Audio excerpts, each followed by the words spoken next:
மம்தாவோட interact பண்றதுக்கு between Prashanth Kishore and Mamata கிட்ட பேச முடியாது. ஆமாம், போடா மயிருண்டோம். இவ சாதாரணமாக நீங்கள் பேசுனீங்கனால அம்மா அது இது அதெல்லாம் கிடையாது, நான் சொல்கிறதா நீ செய்யணும். ஆமாம் ஆமாம் 4+3 7 அப்படின்னு மம்தா கிட்ட சொன்னீங்கன்னா, ஐயோ 4+3 6 எனக்கு தெரியும் நீ போ அப்படின்னு. அந்த மம்தாவை ஹேண்டில் பண்ணது வந்து அர்ஜுன் ரெட்டி. பிஜேபி ஆளக்கூடிய மாநிலங்கள் ஃபுல்லாக, அதில் முக்கியமாக கேல்கட்டா, வெஸ்ட் பெங்கால், இங்கே வந்து சுரண்டல் ஆற்றிய மம்தா கொண்டு வராங்க. காரணம் யாரு? பட் இந்த விஷயத்த அப்ளை பண்றாங்க. எடப்பாடி அதுக்கு பலியாயிட்டார், டோட்டலாக அவர் வந்து பலியாயிட்டாரு. அவர் வந்து அடுத்த ஆட்சிக்கு வந்தா, அவர் ஆட்சிக்கு வந்தா மட்டும் இல்லை, விஜய் உதவியோட யார் ஆட்சிக்கு வந்தாலும் லாட்ரி உள்ளவர். திருமாவளவனாவது அங்கே எம்பிஐ போய் மனு தர்மத்துக்கு எதிராக, வர்ணாசிரமத்துக்கு எதிராக, இந்துத்துவத்திற்கு எதிராக அங்கே வந்து தலித் எம்பிகளை வச்சுக்கிட்டு அவங்க வந்து இந்துத்துவத்தை ஆதரித்து ராம்தாஸ் அத்வாலே மாதிரி பேசும்போது திருமாவளவன் எதிர்த்து பேசிக்கிட்டு ரைட்டுங்களா. தமிழ் தேசிய அரசியல், அதுக்கப்புறம் இந்துத்துவம், இதெல்லாம் எடுத்து இவனுக்கு என்ன தெரியும்?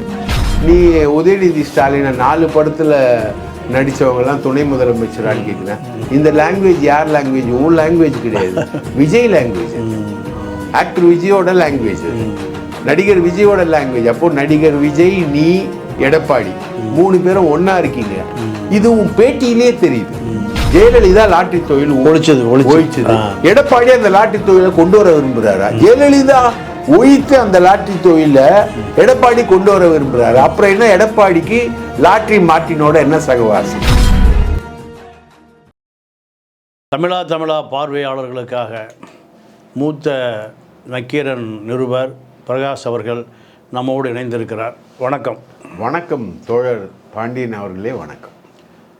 தோழர், இப்போது தமிழக அரசியலில் திராவிட இயக்கங்கள், திமுக, அதிமுக 2 இயக்கங்களிலும் சிறுத்தைகளால் ஒரு சிறு சலசலப்பு. திமுக கூட்டணியிலிருந்து உடைத்து அதிமுக கூட்டணியில் கொண்டு செல்வதற்காக அர்ஜுன் ரெட்டி, லாட்ரி மார்ட்டினுடைய மருமகன், கடும் முயற்சி செய்கிறார்.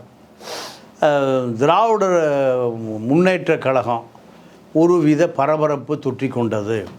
அதிமுக தரப்பு, எடப்பாடி தரப்பு மிகுந்த மகிழ்ச்சியோடு இருக்கிறது. இந்த செய்தி ரெக்கை கட்டி பறக்கிறது. நான் என்ன கேட்குறேன்னா, திராவிட இயக்கம் என்பது தமிழ்நாட்டின் அடி நுனி வேறு வரை சென்ற இயக்கம்.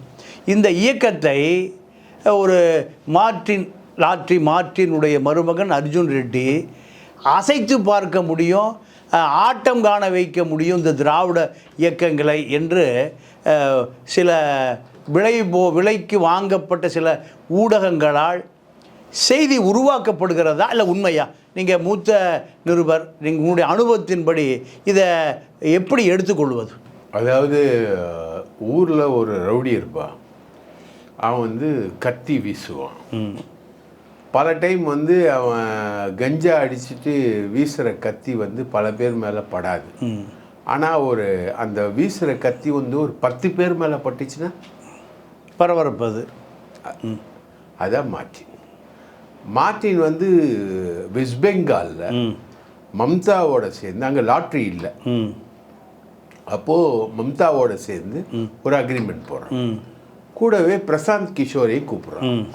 பிரசாந்த் கிஷோர் வந்து வியூக அமைப்பாளராக வர்றாரு. ஃபுல் செலவு வந்து மார்ட்டின். அவங்க மார்ட்டின், பிரசாந்த் கிஷோர், மம்தா பானர்ஜி.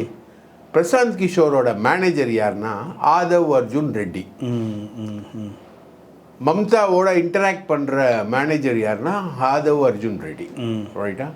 பிரசாந்த் கிஷோர், மம்தா, மார்ட்டின், ஆதவ் அர்ஜுன் ரெட்டி, இவங்க 4 பேரும் சேர்ந்து ஒர்க் பண்ணுறாங்க. மம்தா அப்போ வந்து பிஜேபி தான் ஜெயிக்கும் அப்படின்றது ஒரு பெரிய அளவுக்கு எதிர்பார்க்கப்பட்ட அந்த தேர்தல். ஆனால் மம்தா ஜெயிக்குது. அப்படியே முடிவுகள் மாறுது. அப்போது பிரசாந்த் கிஷோரோட வியூக அமைப்பு தான், இப்போது ஸ்டாலின் ஆட்சிக்கு வர்றதுக்கும் பிரசாந்த் கிஷோரோட வியூக அமைப்புகள் தான் ஒரு விதத்தில் காரணமாக இருந்தது. அவருக்கு ஒரு 300 கோடி ரூபாய் திமுக கொடுத்தது.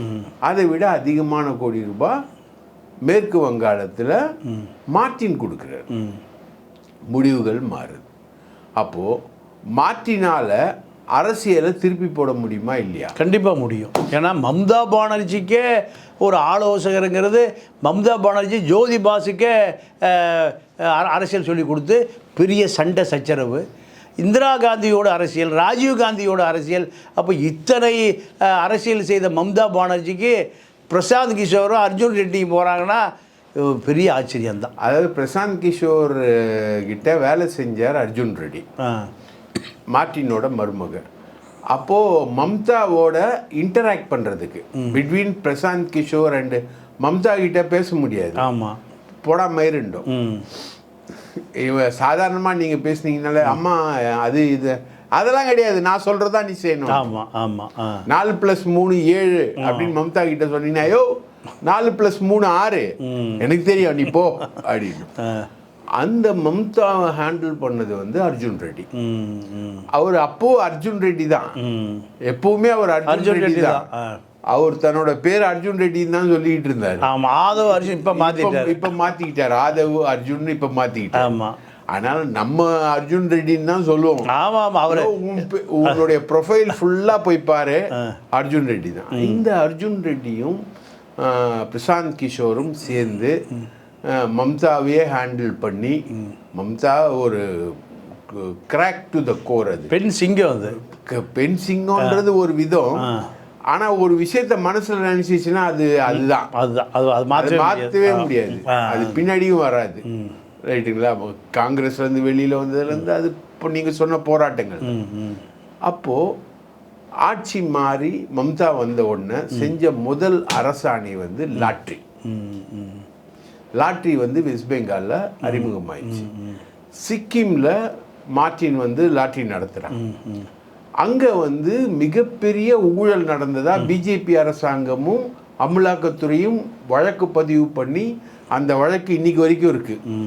இந்த லாட்ரியில் ரொம்ப முக்கியமான லாட்ரி எதுன்னு நீங்கள் பார்த்தீங்கன்னா சுரண்டல் லாட்ரி. ஆமாம் ஆமாம் ஆமாம். இந்த ப்ராப்பர் லாட்ரி வந்தாதான் இந்த ரகசிய லாட்ரி வரும். ஆமாம் ஆமாம். சுரண்டல் லாட்ரி, ஒரு நம்பர் லாட்ரி, சுரண்டல் லாட்ரி, இந்த ரேஸ் பெட்டிங் மாதிரி. இது ஒரு மிகப்பெரிய வியாதி. இதுல பல்லாயிரக்கணக்கான கோடி ரூபாய் அடிக்க முடியும். அதுக்கு அக்கௌண்ட்லாம் கிடையாது.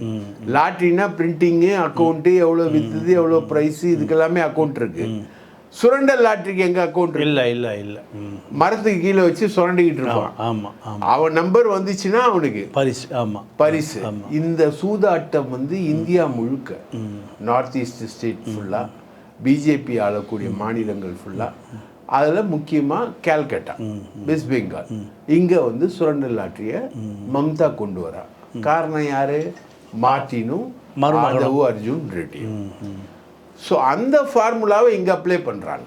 எடப்பாடி கிட்ட தமிழ்நாட்டில் அப்ளை பண்ணுறாங்க. அப்போது அப்ளை பண்ணுற விஷயங்கள் தான் வந்து இன்னைக்கு நடந்துக்கிட்டு இருக்கு. இது ஒரு நீங்கள் சொன்ன மாதிரி எடப்பாடிக்கு ஆதரவாலாம் இல்லை, இது இந்த மூலா எடப்பாடிக்கு ஆதரவாலாம் இல்லை. பட் இந்த விஷயத்த அப்ளை பண்ணுறாங்க. எடப்பாடி அதுக்கு பலியாயிட்டார், டோட்டலாக அவர் வந்து பலியாயிட்டார். அவர் வந்து அடுத்த ஆட்சிக்கு வந்தா, அவர் ஆட்சிக்கு வந்தா மட்டும் இல்லை, விஜய் உதவியோட யார் ஆட்சிக்கு வந்தாலும் லாட்ரி உள்ளவர். மம்தாவுக்கே லாட்ரிங்கும் போது எடப்பாடி லாட்ரிங்கிறது லாட்ரி அடிக்கிறதுங்க கிராமத்தில். ஆமாம். அப்போது கண்டிப்பாக தமிழ்நாட்டில் மீண்டும் லாட்ரி வருதுங்கிறீங்க? கண்டிப்பாக வருது. லாட்ரி வந்து வருது. அதுலேயும் சுரண்டல் லாட்ரி வருது, ஒரு நம்பர் லாட்ரி வருது, எல்லா லாட்ரியும் வருது. அண்ணன் ஆதவ் அர்ஜுன் ரெட்டியுடைய மிகப்பெரிய சேவை. அவர் இப்ப விடுதலை சிறுத்தைகள் கட்சியுடைய துணை பொதுச் செயலாளர். மது ஒழிப்பு மாநாடு நடத்துறாங்க. அவங்களால முடிஞ்சா லாட்ரி ஒழிப்பு மாநாடு நடத்த சொல்லுங்களேன். அதை விட அம்பேத்கர் புத்தகத்தை மிகப்பெரிய வேல்யூமா அம்பேத்கரை ஆய்வு செய்து அர்ஜுன் ரெட்டி புத்தகத்தை வெளியிடுறாராம. அதெல்லாம் அப்போ மார்க்ஸ், அடுத்து ஏங்கல்ஸு, அடுத்த கம்யூனிஸ்ட் கட்சி விஜய் புத்தகத்தை வெளியிடுவார், பாலகிருஷ்ணன் வெளியிடுவாரா? அந்த மாதிரிலாம் செய்வாங்க. அதெல்லாம் வேஷம். இது எல்லாமே வந்து பொது சாதாரண மக்களை கொள்ளடி. பர்மா சாதாரண பர்மா ரெஃப்யூஜிங்க இந்த மார்ட்டின். ஆமாம் ஆமாம் ஆமாம். இவன் வந்து ஏதோ ஒரு ஃபாரின்ல இருக்கும்போது வெளிநாட்டில் லாட்ரி வேலையை கற்றுக்கிறான். அப்படியே இந்தியாவுக்கு வரான். இந்தியாவுக்கு வந்து அவன் இன்ட்ரடியூஸ் பண்ண மாடல்கள் தான் பல மாடல் லாட்ரி. முன்னாடி வந்து தமிழ்நாடு அரசு லாட்ரி, கேரளா பாக்யக்குறி, ஆந்திர அரசு லாட்ரி, அவர் 2 கோடி பரிசு வென்றார், கோடீஸ்வரர் ஆனார், வாழ்த்துக்கள்னு தினத்தந்தியில பெரிய அளவுக்கு செய்திகள் வரும். இவ்வளவுதான் லாட்ரி. ஆனா அந்த லாட்ரிக்கு இவ்வளோ டைமென்ஷன் இருக்குன்றத கண்டுபிடிச்சவன் மாற்றி. பிஜேபி அரசாங்கத்துக்கு இந்த எலக்ட்ரானிக் ஃபாண்டில் 5000 கோடி டொனேஷன் கொடுக்குறாரு. ஸ்டேட் கவர்மெண்ட்டுக்கு 1000 கோடி ரூபா கொடுக்குறாரு. அப்போ 1000 கோடினா அப்போ 28 ஸ்டேட் இருக்குது, ஒரு 6-8 யூனியன் டெரிட்டரி இருக்குது. 36,000 கோடி கொடுக்கக்கூடிய அளவுக்கு ஒவ்வொரு மாநிலத்துக்கு 1000 கோடினா 36,000 கோடி கொடுக்கக்கூடிய அளவுக்கு வலிமையான ஆள் மார்ட்டின். அவர் திரிணாமுல் காங்கிரஸ்க்கும் 1000 கோடி கொடுத்துருக்காரு. அங்கே லாட்ரி வந்துடுச்சு. தமிழ்நாட்டில் திமுகவுக்கு கொடுத்ததுக்கோட விளைவு வந்து அவருக்கு நடக்கலை. அதுதான் அவருக்கும் திமுகவுக்கும் இருக்கக்கூடிய பிரச்சனை. ஆதவ் அர்ஜுன் ரெட்டிக்கும் திமுகவுக்கும் இருக்கக்கூடிய பிரச்சனை. ஆதவ் அர்ஜுன் ரெட்டி பேசுறாருல, எடப்பாடி நல்லவர், பிஜேபி எதிர்த்து நிற்கிறார், இன்னைக்கு அவருக்கு வந்து அட்ராக்ஷன் கூடிடுச்சு, அவர் பின்னாடி கட்சிகள் போக தயாரா இருக்கு, எடப்பாடி ரொம்ப நல்லவர் அப்படின்னு யார் பேசுறா? விடுதலை சிறுத்தைகள் கட்சியில் இருக்கக்கூடிய அந்த கட்சியுடைய துணை பொதுச் செயலாளர், திமுக கூட்டணியில் இருக்கக்கூடியவர் எடப்பாடியை புகழ்ந்து பேசுறாரு. அப்போ இவங்களுக்கு திமுக கசந்துருச்சு. ஆட்சியில பங்கு வேணும், அதிகாரத்துல பங்கு வேணும், இதெல்லாம் வருது. இதெல்லாம் ஏன் வருது? திருமாவளவனை வந்து முதலமைச்சர் ஆக்கணும், இல்லை துணை முதலமைச்சர் ஆக்கணும், இல்லை மத்திய அமைச்சர் ஆக்கணும், அதுக்காக இல்லை. இது முழுக்க முழுக்க லாட்டரியை கொண்டு வருது. கள்ள லாட்டரி தான். சபரீசனோட சேர்ந்து அக்ரிமெண்ட் போட்டு லாட்டரியை கொண்டு வர்றதுக்கு ட்ரை பண்ணுறாங்க, முடியல. அதுக்கப்புறம் இவர் எம்பியா நிற்கிறதுக்கு ட்ரை பண்ணுறாரு, முடியல. பிசிகா 2 சீட்டு கொடுக்குறாங்க, எல்லா கட்சிக்கும் அவங்கவுங்க பெற்ற தொகுதிகள் தான் கொடுக்குறாங்க. விசிகாக்கு 2 சீட் கொடுக்குறாங்க. அவர் ரவிக்குமாரா ஆதவ் அர்ஜுனானும் போது திருமாவளவன் ரவிக்குமாரை ப்ரிஃபர் பண்ணுறாரு. அது அவருடைய கஷ்டம், அவருடைய சூழ்நிலை என்னன்னு தெரியாது. அவர் ரவிக்குமாரை ப்ரிஃபர் பண்ணுறாரு, ரைட்டுங்களா? அதில் அவர் வராரு. அப்போ இப்போ அதில் ரவிக்குமாருக்கு சீட்டு மறுத்து பொது தொகுதியில் அர்ஜுன் ரெட்டிக்கு கேட்டதாக திமுக அதை மறுத்து ரவிக்குமார் கொடுத்ததாக ஒரு செய்தி இருக்க. திமுக மறுக்கல, திருமாவளவனையும் சொல்லுங்க. திமுக மறுத்து ஆதவ் அர்ஜுன் பொது தொகுதி கொடுக்கல, அதான் காரணம். பொது தொகுதி கொடுக்கறதே 2 தொகுதி தாங்க, எல்லா 2 தொகுதி தான். அதில் ஒன்று நீங்கள் பொது தொகுதின்னு கேட்டு நீங்கள் வாங்கியிருக்கலாம்ல. இல்லை கேட்டாங்க, கொடுக்கலையாம. அர்ஜுன் ரெட்டிக்கு நாடாளுமன்ற ரவிக்குமாரா அர்ஜுன் ரெட்டியான்னு போட்டால் யாரங்க ப்ரிஃபர் பண்ணுவார்? இல்லை ரவிக்குமாரா அர்ஜுன் ரெட்டியான்னு போட்டால் திருமாவளவன் யாரை ப்ரிஃபர் பண்ணுவார்? அர்ஜுன் ரெட்டி வந்து முதல்லையே ஒரு எக்ரிமெண்ட் போட்டு தான் உள்ளே வரதா சொல்கிறாங்க. சரிங்க, 3 அக்ரிமெண்ட் போட்டும் என்ன வேணா போட்டுங்க. ரவிக்குமாருக்கு எம்பி ஆக்கணுமா, அர்ஜுன் ரெட்டியை எம்பி ஆக்கணும்னா திருமாவளவன் யாரை எம்பி ஆக்குவார்? ஒரு முறை ரவிக்குமாருக்கு கொடுத்துட்டாரு. அடுத்த முறை ஒரு பெரிய பொருளாதார பின்னணி, கட்சிக்கு பெரிய பொருளாதார ரத்தம் பாயக்கூடிய அர்ஜுன் ரெட்டிக்கு கொடுக்கணும், அதாவது பொது தொகுதியை கேட்குறாரு. அது திமுக மறுத்துட்டாங்கிறதால அர்ஜுன் ரெட்டி கோபம். அதான் சார், பொது தொகுதியை வந்து 3 தொகுதியாக கேட்குறாங்க, இன்க்ரீஸ் பண்ணி கேட்குறாங்க. சிதம்பரம், விழுப்புரம், கள்ளக்குறிச்சி, பெரம்பலூர் கேட்குறாங்க. விழுப்புரம், சிதம்பரம், பெரம்பலூர்.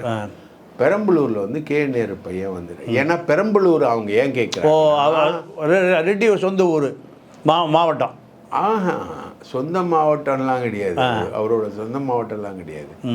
அங்கே வந்து புதிய தலைமுறை ஓனர் வந்து நிற்கிறாரு ஏற்கனவே. அவர் வந்து திமுக முகாம்லேருந்து போயிடுறாரு. அந்த இடம் வேக்கண்ட்.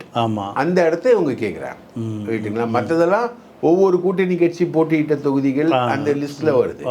பெரம்பலூர் வந்து வேக்கெட், ஏன்னா பாரிவேந்தர் போயிட்டு அணி மாறிட்டார். பாரிவேந்தர் அணி மாறிட்டதுனால அந்த வேக்கெட் அங்க கேட்குறாங்க. அது திமுக தரல.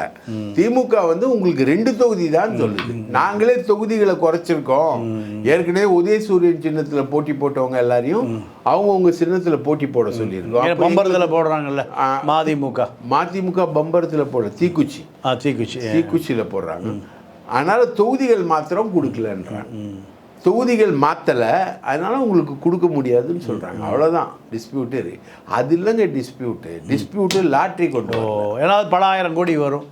இது என்ன எம்பி ஆதவ் அர்ஜுன் எம்பி ஆகி போய் அம்பேத்கரா அவர் புரட்சியாளர் அம்பேத்கரா அவர் எம்பி ஆகி போயிட்டு அவர் அங்கே என்ன சாதிக்க போகிறார்? திருமாவளவனாவது அங்கே எம்பி ஆகி போய் மனு தர்மத்துக்கு எதிராக, வர்ணாசிரமத்துக்கு எதிராக, இந்துத்துவத்திற்கு எதிராக அங்கே வந்து தலித் எம்பிகளை வச்சுக்கிட்டு அவங்க வந்து இந்துத்துவத்தை ஆதரித்து ராம்தாஸ் அத்வாலே மாதிரி பேசும்போது திருமாவளவன் எதிர்த்து பேசிக்கிட்டு இருக்காரு.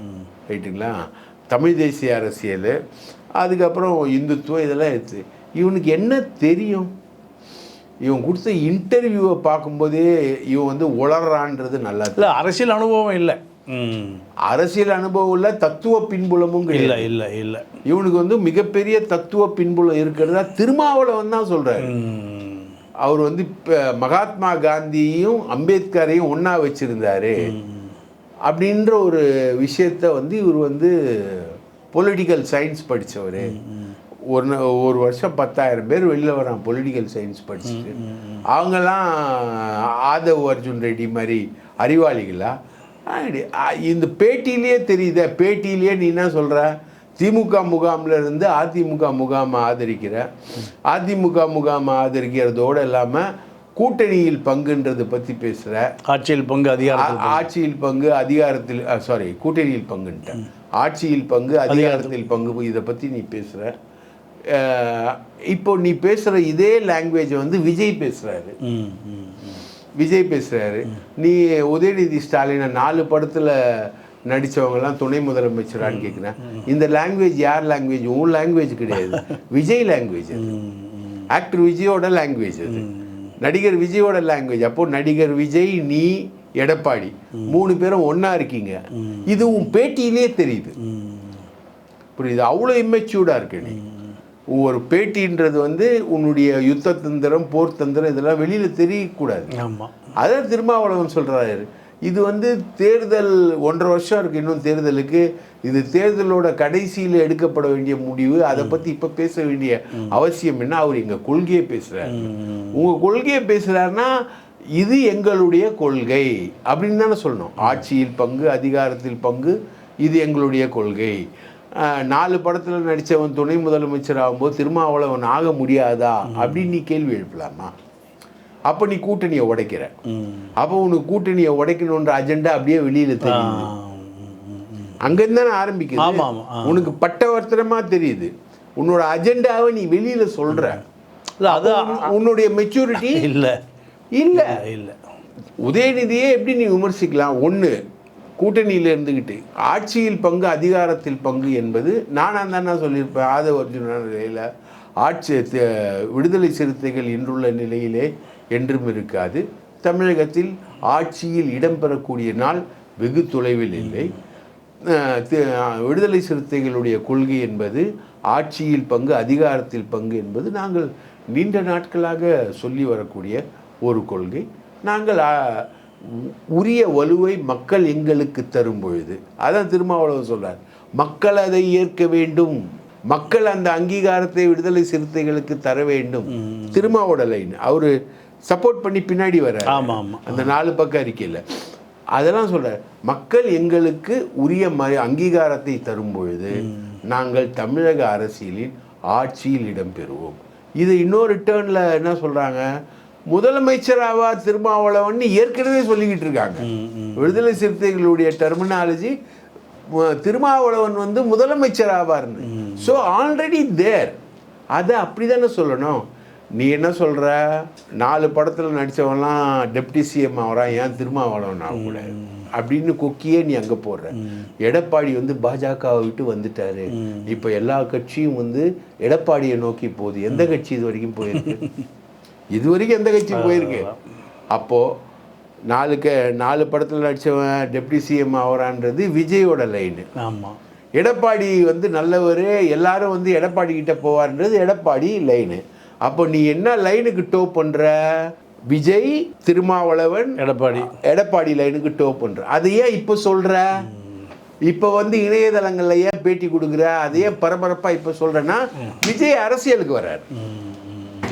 விஜய் அரசியலுக்கு வரும்போது அவரது வருகையை முன்கூட்டியே கட்டியம் கூறக்கூடிய கட்டியக்காரனாக நின்று நீ பேசுகிற. அப்போ எக்ஸ்போஸ் ஆகிட்ட.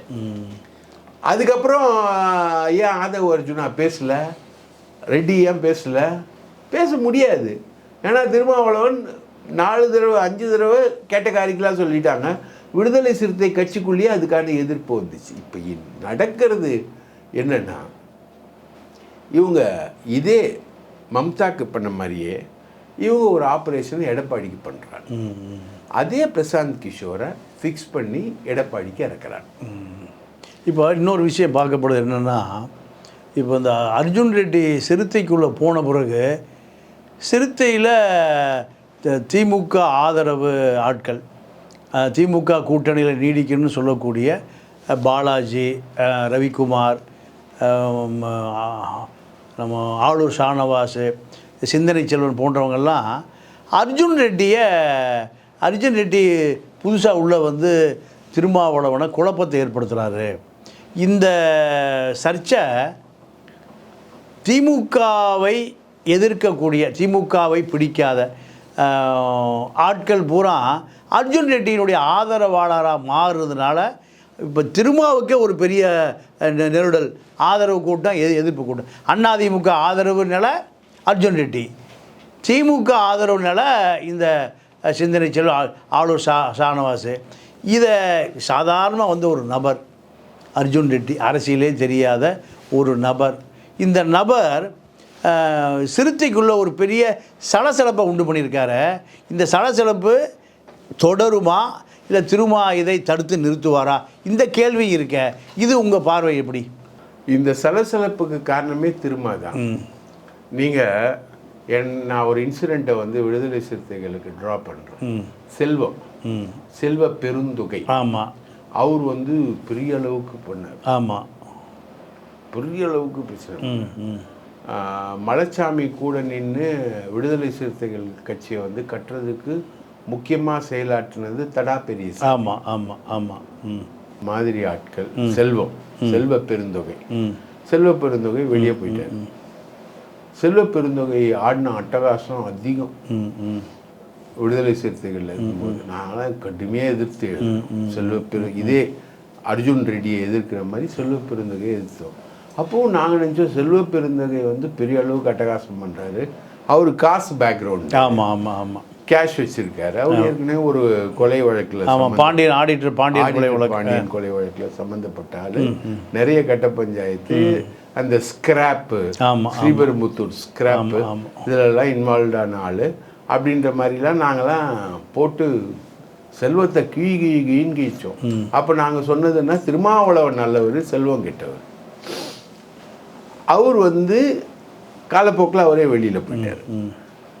இப்போது நீங்கள் பார்த்தீங்கன்னா ஆதவ் அர்ஜுன் ரெட்டி எக்ஸ்பிரிமெண்ட்டுக்கும் மற்றவங்களோட எக்ஸ்பிரிமெண்ட்டுக்கும் என்ன வித்தியாசம்னா, செல்வ பெருந்தொகை தலித்து, தடா பெரியசாமி தலித்து, அவங்களே வெளியில் போகிறாங்க. ஆதவ் அர்ஜுன் ரெட்டி வந்து தலித்து கிடையாது. ஆமாம் ஆமாம். Forward community Telugu. தமிழ் தேசிய அரசியலுக்கும் வர முடியாது, தலித் அரசியலுக்கும் ஆதவ் அர்ஜுன் ரெட்டியால் வரவே முடியாது. என்னைக்கும் விடுதலை சிறுத்தைகள் கட்சியில் திருமாவுக்கு போட்டியான லீடராக வர முடியாது, அது வாய்ப்பு இல்லை. ஆனால் சிந்தனை செல்வனால முடியும். ஆமாம். ரவிக்குமாரால் முடியும். ரைட்டுங்களா? மற்றவங்களாலலாம் முடியும். பாலாஜி அவங்களாம் வேறு கேஸ்ட்டு, பாலாஜி, ஆளூர் ஷானவாஸ்லாம் வேறு கேஸ்ட். சிந்தனை செல்வன், ரவிக்குமார், வன்னியரசு இவங்களால வந்து திருமாவளவனுக்கு போட்டியா வர முடியும். ஆனா ஆதவ் அர்ஜுன் ரெட்டியால திருமாவளவனுக்கு போட்டியா வரவே முடியாது. தொண்டை ஏத்துக்கவும் மாட்டான், எந்த விதத்திலையும் வர முடியாது. ஆனா பணம் இருக்கு, பணம் கொட்டி கிடக்கு, அவனுக்கு ஒரு அஜெண்டாவும் இருக்கு. அப்போ ஆதவ் அர்ஜுன் ரெட்டியை ஊக்குவிக்கிறது யாரு? திருமாவளவன். திருமாவளவன் ஊக்குவிக்கிறதுனால தான் ஆதவ் அர்ஜுன் ரெட்டி அங்கே நிற்கிறார். ரைட்டுங்களா? இந்த ஃபார்முலா வந்து ஆதவ் அர்ஜுன் ரெட்டி நடிகர் விஜய்கிட்டையும் பண்ணுறாரு, எடப்பாடிக்கிட்டையும் பண்ணுறாரு, திருமாகிட்டையும் பண்ணுறாரு. இந்த ஃபார்முலாவில் தான் நான் இருக்கிறேன்னு அவருடைய முதல் பேட்டியிலேயே அவர் வெளிப்படுத்தி சொல்லிட்டாரு. ரைட்டுங்களா? அது எப்படின்னு நான் சொன்னேன் உங்களுக்கு, எப்படி வெளிப்படுத்துகிறாருன்னு. வெளிப்படுத்தி கொண்டு வர்றாரு. அவருக்கு தேவை லாட்ரி. அப்போ பிரசாந்த் கிஷோரை கொண்டு வர. இப்போதான் பிஜேபி தலையிடுது. பிஜேபி வந்து எடப்பாடியை வந்து தன்னோட அலையன்ஸுக்கு கொண்டு வரணும்னு நினைக்கிறேன், முயற்சி பண்ணுது. நடிகர் விஜய் அலையன்ஸுக்கு எடப்பாடி போகணுன்றதை வந்து பிஜேபி விரும்பலை. அப்போ நடிகர் விஜய் அலையன்ஸுக்கு எடப்பாடியை புஷ் பண்ணக்கூடிய எலிமெண்ட்ஸ் எதுன்னு கணக்கு போடும். அது ஆதவ் அர்ஜுன் ரெட்டி மாற்றி. ரைட்டுங்களா? ஏற்கனவே வெஸ்ட் பெங்காலில் இந்த டீம் கிட்ட அடி வாங்கின அனுபவம் பிஜேபி இருக்கு. அதனால தான் இப்போ ரெய்டு ஆதவ் அர்ஜுன் ரெட்டி மேலே ஏகப்பட்ட ரெய்டை வந்து மார்ட்டின் மேலே ஏகப்பட்ட ரெய்டை பிடிக்கும். நமக்கு வந்து இது கேள்வி வந்து திமுக அதிமுக இந்த லாட்ரி தொழில் இதில் இந்த லாட்ரி தொழில் நல்லதா? இதுக்கு வந்து திருமாவளவன் மாதிரி ஆட்கள் வந்து இந்த லாட்ரிக்கு பலியாகலாமா? இந்த லாட்ரிக்கை விட இந்த ஆன்லைன் லாட்ரி இந்த அது பல குடும்பம் இறந்து போகுது.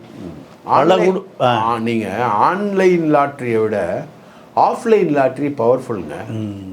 ஆன்லைன் லாட்ரி வந்து உங்களுக்கு நெட் இருக்கணும், ஃபோன் இருக்கணும், அதில் விளையாடணும், அதுக்கான விஷயங்கள் என்பது இன்னைக்கு 10% பேர் தான் அதுக்குள்ளே இருக்காங்க. ரைட்டுங்களா? சோஷியல் மீடியா அதுக்குள்ளெல்லாம் இருக்கக்கூடியவங்க ஒரு 10% பேர் தான் வச்சுக்கோங்களேன். ஆனால் ஆன்லைன் செல்ஃபோன் எல்லார் கையிலையும் இருக்குன்றதை தாண்டி ஆன்லைனில் போயிட்டு லாட்ரி விளையாடுற அளவுக்கு ஒரு ஆட்கள்ன்றது அறிவு சார்ந்த ஆட்கள் தான். பணம் இருக்கணும், அறிவு இருக்கணும், பணம் இருக்கணும், அறிவு, பேங்க் பேலன்ஸ் இருக்கணும், அது இருக்கணும். ஆஃப்லைன் லாட்ரி 10 ரூபா இருந்தால் போதுமே சுரண்டுறதுக்கு. அவன் சம்பளம் வாங்கி அப்படியே சுரண்டுவான்ல. அப்போ அதில் கோடிக்கணக்கில் கொள்ளையடிக்க முடியல, ஆயிரக்கணக்கான கோடிகள் கொள்ளையடிக்க முடியல. அப்போ இந்த லாட்டரி தொழில் வந்து நல்லதா? ஜெயலலிதா லாட்டரி தொழில் ஒழிச்சது. எடப்பாடி அந்த லாட்டரி தொழிலை கொண்டு வர விரும்புகிறாரா? ஜெயலலிதா ஒழித்து அந்த லாட்ரி தொழிலை எடப்பாடி கொண்டு வர விரும்புகிறாரு. அப்புறம் என்ன எடப்பாடிக்கு லாட்ரி மார்ட்டினோட என்ன சகவாசம்? ஜெயலலிதா ஒழித்து அந்த தொழிலை திருமாவளவன் கொண்டு வர நினைக்கிறாரா?